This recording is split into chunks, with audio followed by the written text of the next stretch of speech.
Pichon Rivière nasce em Genebra em 1907. Seus pais eram de origem francesa.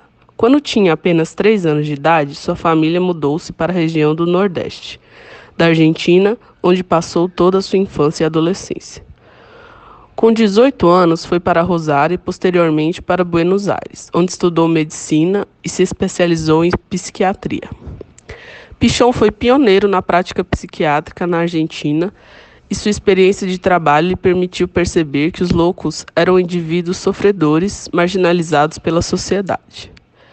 Desde cedo, seu interesse por agrupamentos o fez apaixonado por esportes, especialmente pelo futebol. Ele organiza inicialmente com os pacientes um time de futebol onde trabalha socialização, convivência e cumprimento de regras. Em 1936, começa a trabalhar no Hospital de Mercedes, onde permaneceu por mais 15 anos. Nessa época, ele desenvolve uma técnica que mais tarde denominou de grupos operativos. Em 1943, ele funda com outros colegas a Associação Psicanalítica Argentina, APA. Funda em 1953 o Instituto Argentino de Estudos Sociais e, como parte dessa instituição, a Escola de Psiquiatria Dinâmica, cujo nome mudará mais tarde para a Escola de Psiquiatria Social. Pichon adoece gravemente em 1974 e permanece hospitalizado por vários meses. Em 1977, Pichon Rivière faleceu, pouco depois de completar 70 anos de idade. Principais obras: Teoria da Vida Cotidiana, Teoria do Vínculo, da Psicanálise à Psicologia Social, dividida em 3 volumes. 1. O processo grupal. 2. A psiquiatria, uma nova problemática. 3. O processo criador. Pichon Rivière exerceu enorme fascínio sobre seus discípulos e contemporâneos, principalmente no que diz respeito aos jovens estudantes da Escola de Psicologia Social, fundada por ele em 1959, na cidade de Buenos Aires. Em 1955, Pichon Rivière e o psicanalista francês Jacques Lacan se conheceram e se aproximaram. Ambos tinham grande apreço pelo surrealismo, e Lacan recebeu em sua casa Pichon, em companhia do poeta surrealista Tristan. Depois, o psicanalista francês apresentou o argentino ao poeta e o teórico do surrealismo André Breton. Pichon, então, foi responsável pela introdução do lecalismo em seu país. Por sua vez, ele se interessou pelos 2 grandes escritores da modernidade literária, que exprimiram, por meio de sua escrita poética, a ideia de mudar o homem a partir da fórmula eu é um outro. Arthur Rimbaud e Lautréamont.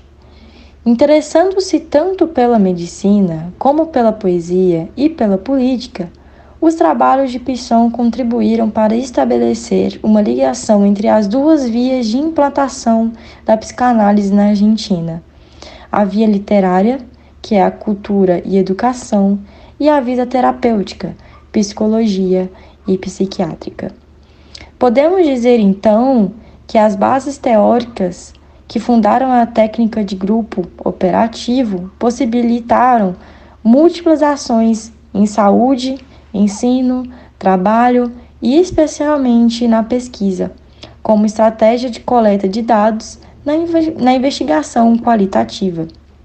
Essa técnica vem sendo utilizada em diversas pesquisas científicas contemporâneas, especialmente nas áreas de saúde. Para Pichon Rivière, o grupo operativo é constituído de pessoas reunidas com um objetivo comum chamado de grupo centrado na tarefa que tem por finalidade aprender a pensar em termos de resolução das dificuldades criadas e manifestadas no campo grupal. Em 1958, quando Pichon dirigiu o setor de pacientes adolescentes no hospital psiquiátrico, viu-se obrigado a improvisar pacientes na função de enfermeiros pela falta de funcionários. O novo processo de comunicação estabelecido entre os pacientes e a ruptura de papéis estereotipados, o de quem é cuidado para o de quem cuida, foram os elementos referenciais do processo de evolução Assim nascia os grupos operativos, habilitando pacientes para operarem a função de enfermeiros. Descobriu-se o benefício terapêutico proveniente dessa própria aprendizagem dos pacientes. Sendo um dos mais talentosos psicanalistas do Hemisfério Sul, Pichon-Rivière criou a teoria dos grupos operativos a partir dos aportes teóricos psicanalíticos de Klein e da dinâmica de grupos de Kurt-Lewin, que foi considerada a maior contribuição latino-americana para uma teoria unificada do funcionamento grupal.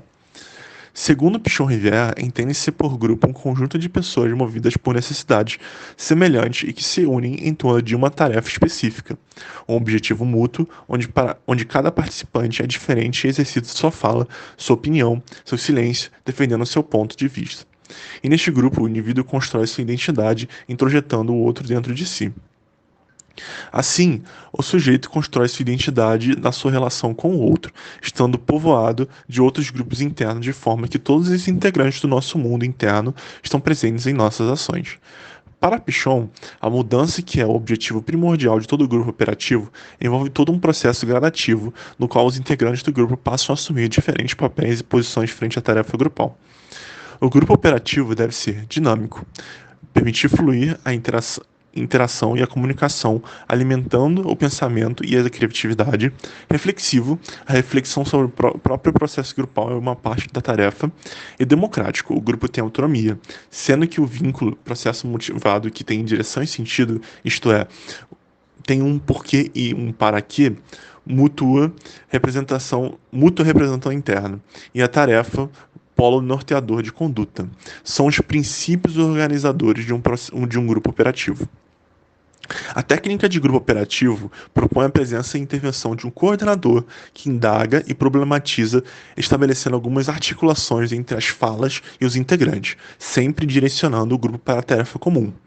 E um observador que registra o que ocorre na reunião, resgata a história do grupo e depois analisa com o coordenador os pontos emergentes.